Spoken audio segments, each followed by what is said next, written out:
Many Muslim and liberal groups complained about recent congressional hearings on homegrown Islamic radicalism. Yet American-born Muslims are behind a growing number of terror plots, a trend Attorney General Eric Holder has said keeps him up at night. Many of these homegrown jihadists once belonged to the Muslim Students Association, a group with thousands of members on college campuses throughout the U.S. and Canada.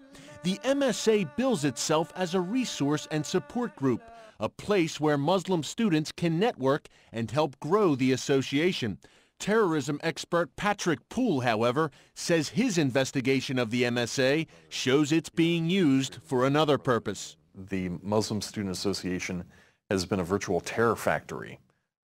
Time after time after time again, we see these terrorists, and not just fringe members. I mean, these are MSA leaders, MSA presidents, MSA national presidents who've been implicated, charged, and convicted in terrorism plots. The roll call includes Anwar al-Awlaki, the al-Qaeda cleric linked to terror plots from Fort Hood to Times Square and beyond. Awlaki, now a target for assassination by the U.S. government, was president of the MSA at Colorado State University in the mid-1990s. Then there is Rami Zamzam. Before his conviction in Pakistan last year for attempting to join the Taliban and kill American troops, Zamzam was president of the MSA's Washington, D.C. Council. Omar Hamami, a leader of the Al-Shabaab terrorist group in Somalia, is another MSA alum. He was once president of the group's chapter at the University of South Alabama. And the list goes on. Abdurrahman Alamoudi, who was national president back in the 80s, was Al-Qaeda's top fundraiser in America and is currently serving a 23-year prison sentence. The MSA has long been present on college campuses from coast to coast, places like George Washington University here in the nation's capital. So how does this supposedly mainstream organization get labeled by the NYPD as an incubator for Islamic radicalism?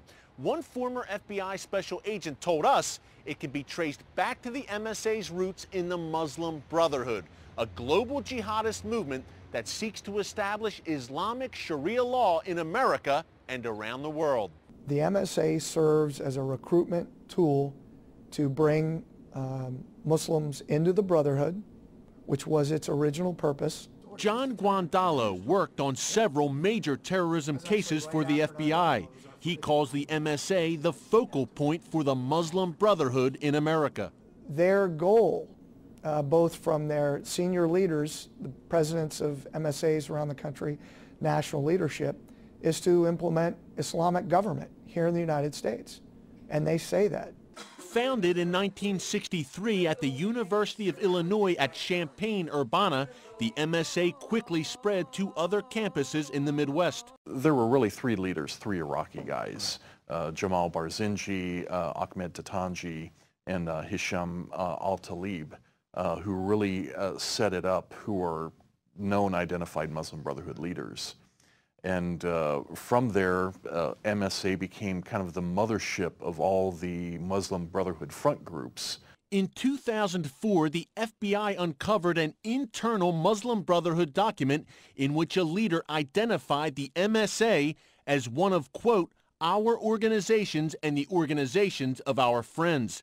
Part of the MSA's on-campus strategy is to aggressively confront pro-Israel speakers. The Muslim Students Union at the University at California, Irvine, an MSA affiliate, was suspended by the school after members repeatedly heckled Israel's ambassador to the U.S. during a speech last year.